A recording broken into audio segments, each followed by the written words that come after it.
Les États-Unis d'Amérique ont annoncé une nouvelle phase de la guerre contre l'Iran et l'ont appelée la phase économique de la guerre. En particulier, ils menacent désormais d'exercer une pression maximale par le biais de sanctions contre l'Iran, de faire pression sur toutes ses forces supplétives. Et ce qui est très important, d'exercer une pression par des sanctions sur tous les partenaires et alliés de l'Iran qui, d'une manière ou d'une autre, essaieront de coopérer avec le régime de Téhéran. Et voilà que le vice-président J.D. Vance a déclaré aujourd'hui que, soi-disant, les États-Unis se trouvent dans une phase où, je cite, nous pourrons non seulement affirmer avec assurance que leurs installations nucléaires ont été détruites, mais aussi affirmer avec certitude qu'ils n'essaieront jamais de les reconstruire. Eh bien maintenant, le ministère des Finances des États-Unis a annoncé qu'ils ont de nouveau inscrit Hezbollah sur la liste des sanctions pour ses activités au profit de la division du CGRI, le corps des gardiens de la révolution islamique d'Iran. Parallèlement à cela, un message est apparu indiquant que les États-Unis ont approuvé la vente au Qatar d'avions ravitailleurs pour une somme assez importante. Cela aussi en fait partie, le renforcement de l'adversaire dans la région. Et en plus, ce qui est le plus important, à la veille de la visite du dirigeant chinois Xi Jinping aux États-Unis. Voilà, plus ou moins. Un mois plus tard, les États-Unis ont appelé la Chine à rejoindre le programme d'isolement de l'économie iranienne et de renversement du gouvernement de l'Iran. Autrement dit, ils ont finalement décidé en fait d'obtenir la capitulation et la chute du régime iranien. Fait intéressant, ces nouvelles n'ont déjà pas plu aux Russes. Ils crient déjà que c'est une violation, qu'on ne peut pas agir ainsi, et ainsi de suite. Ils disent que Washington cherche à atteindre des objectifs illégaux et qu'en général il a choisi la mauvaise voie. Et parallèlement à cela, le ministre des Finances américain, Scott Bessent, essaie d'expliquer aux marchés pétroliers qu'en réalité, leur stratégie est vraiment gagnante. Et il ne faut pas craindre qu'il y ait une quelconque escalade. En gros, passons maintenant ensemble en revue les toutes dernières mises à jour concernant la guerre économique de Donald Trump contre l'Iran, ce qui est inclus et ce qu'ils essaient de mettre en place en ce moment. Au régime de Téhéran, en passant de la phase active de la guerre, c'est-à-dire quand les missiles et les obus volent, à l'étouffement économique et à l'isolement économique. Je m'appelle Alexei Petchi, discutons ensemble de ce sujet, mais avant de commencer, je vous demande de vous abonner à la chaîne, de cliquer sur la cloche et de ne pas oublier de mettre un like. Ainsi, la veille, Donald Trump a annoncé le début d'une guerre économique et de l'isolement de l'Iran à une échelle sans précédent. Trump a averti que les pays dont les institutions financières, entreprises ou structures étatiques apportent un soutien à l'Iran feront face à de graves conséquences économiques. Je vais maintenant citer intégralement et mot à mot Donald Trump. Personne n'a offert à la République islamique d'Iran plus d'opportunités de conclure un accord que moi. Malheureusement pour eux, c'est impossible. Aujourd'hui, j'annonce l'opération économique la plus dévastatrice jamais menée contre un pays. Ce sera une guerre économique et un isolement d'une ampleur sans précédent.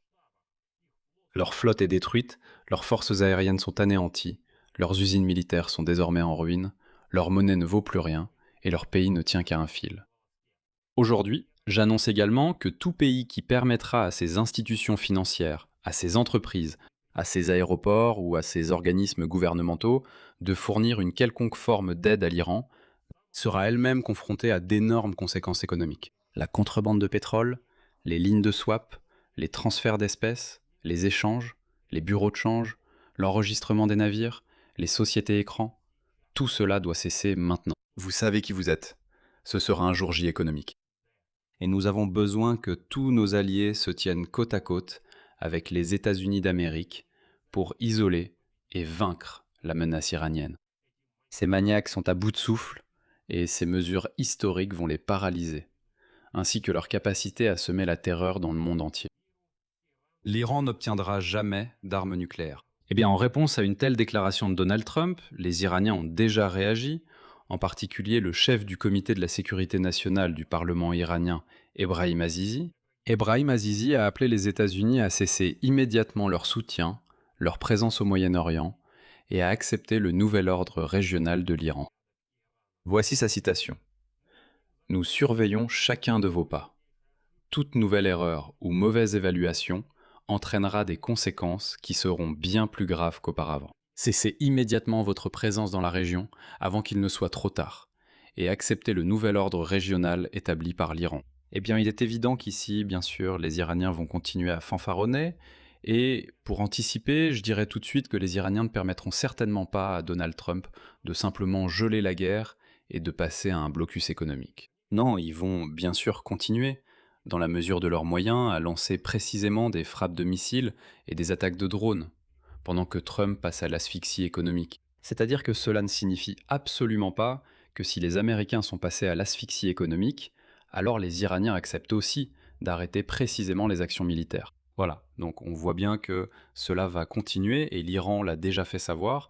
De plus, le ministère des Affaires étrangères iranien a publié une déclaration dans laquelle il qualifie l'opération économique dévastatrice annoncée par Trump, visant à isoler l'Iran, d'actes de terrorisme et de crimes contre l'humanité. Je vais maintenant citer le ministère des Affaires étrangères iranien. Les sanctions économiques des États-Unis contre l'Iran, qui visent les droits fondamentaux de chaque citoyen iranien, sont une manifestation du terrorisme économique et un crime contre l'humanité.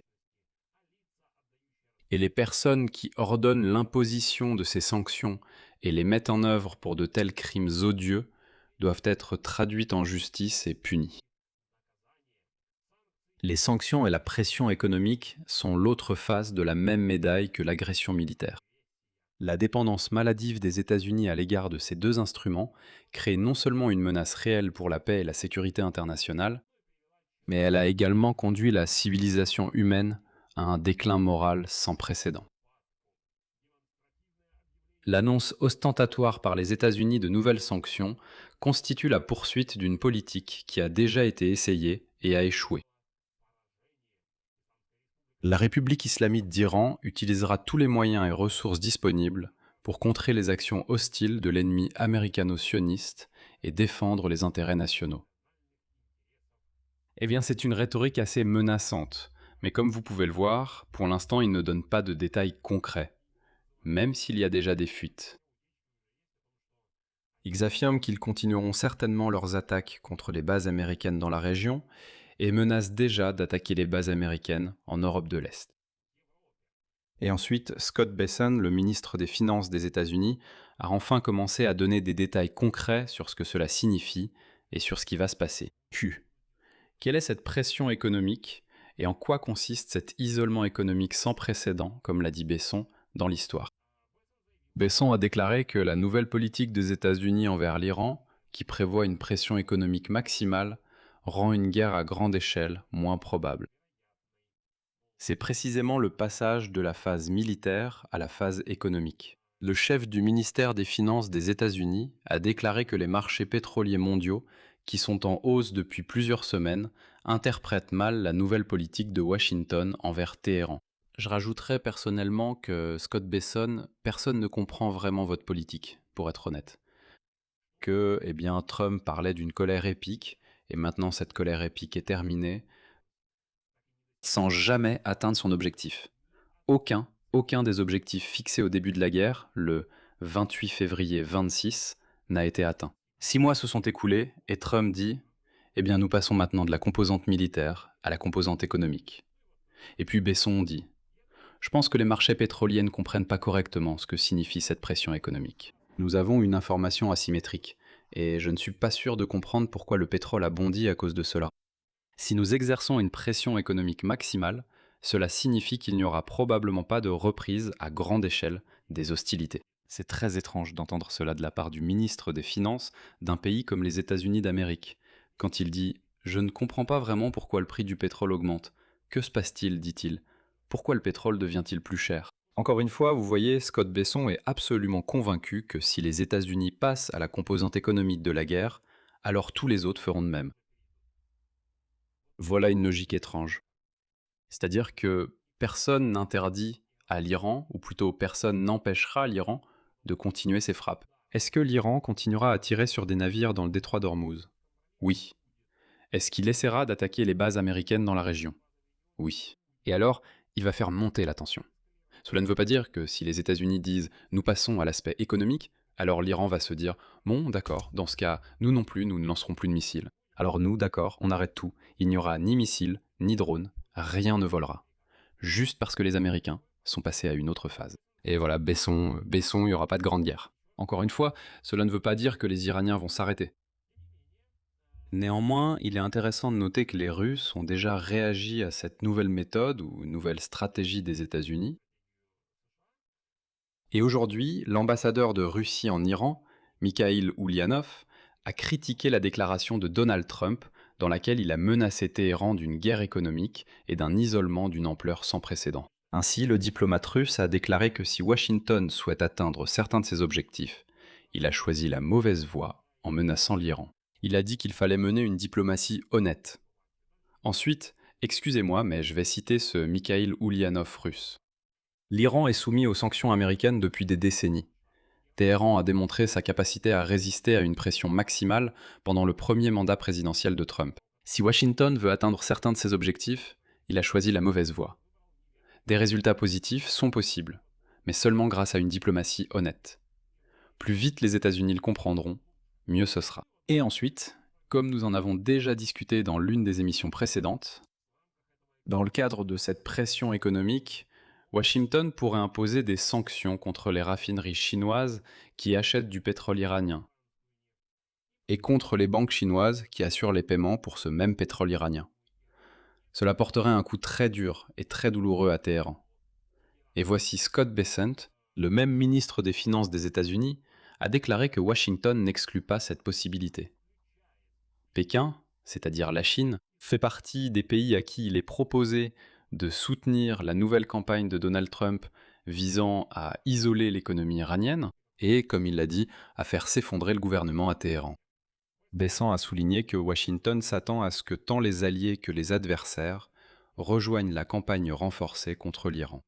À la question de savoir si Washington exerce une pression sur la Chine, Bessant a déclaré que, je cite, « De nombreuses discussions sont mieux menées en privé, mais il a appelé Pékin à rejoindre le programme. » En bref, on ne sait pas encore, et très probablement, jusqu'à la visite de Xi Jinping à Washington, il n'y aura aucune sanction.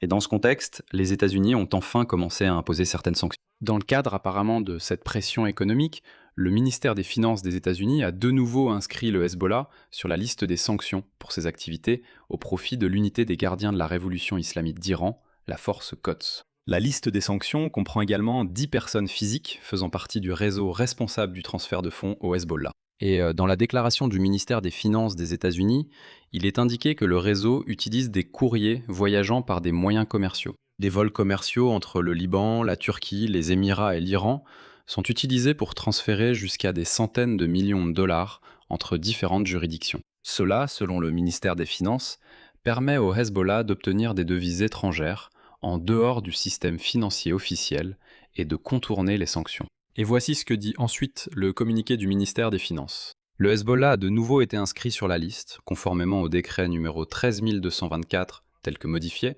pour le fait qu'il appartient, est contrôlé ou dirigé par les forces Al-Quds, du corps des gardiens de la révolution islamique, ou qu'il a agi ou aurait agi dans l'intérêt ou au nom du CGRI Al-Quds.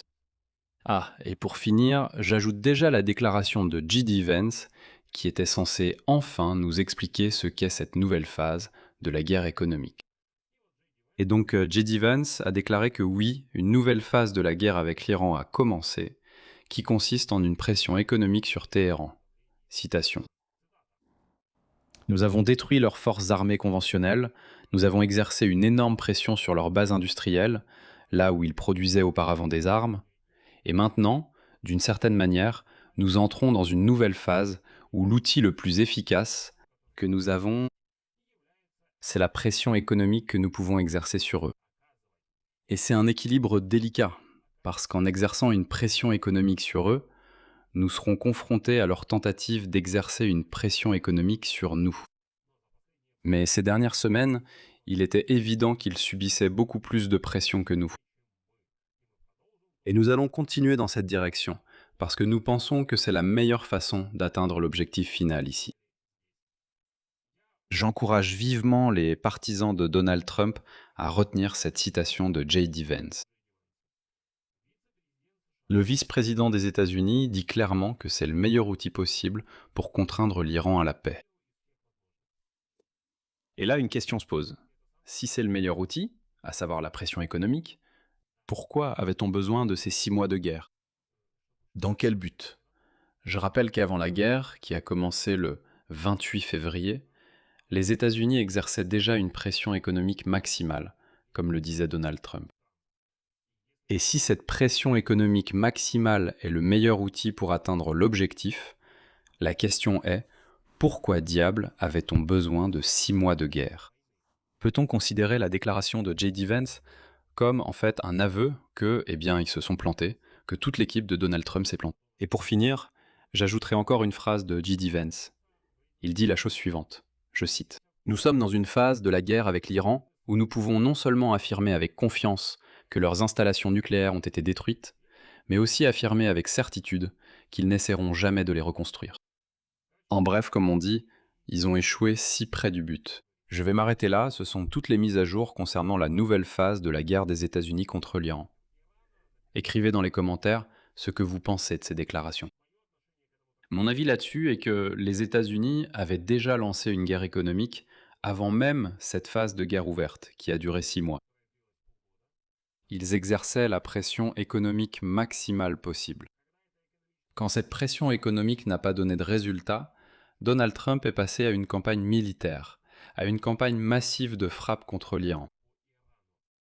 Quand cette stratégie de pression militaire n'a pas fonctionné, Trump est revenu à la pression économique et maintenant J.D. Vance affirme avec aplomb que c'est le meilleur outil dont nous disposons pour atteindre notre objectif. Voilà, nous y sommes enfin arrivés. Cette fois c'est sûr, nous allons vraiment étrangler économiquement l'Iran. Mais quelque chose me dit qu'ils n'y arriveront pas, mais je mets des points de suspension. Écrivez vos commentaires, abonnez-vous à la chaîne, cliquez sur la cloche, et n'oubliez pas de mettre un like. C'est tout pour aujourd'hui. Prenez soin de vous. À bientôt à tous.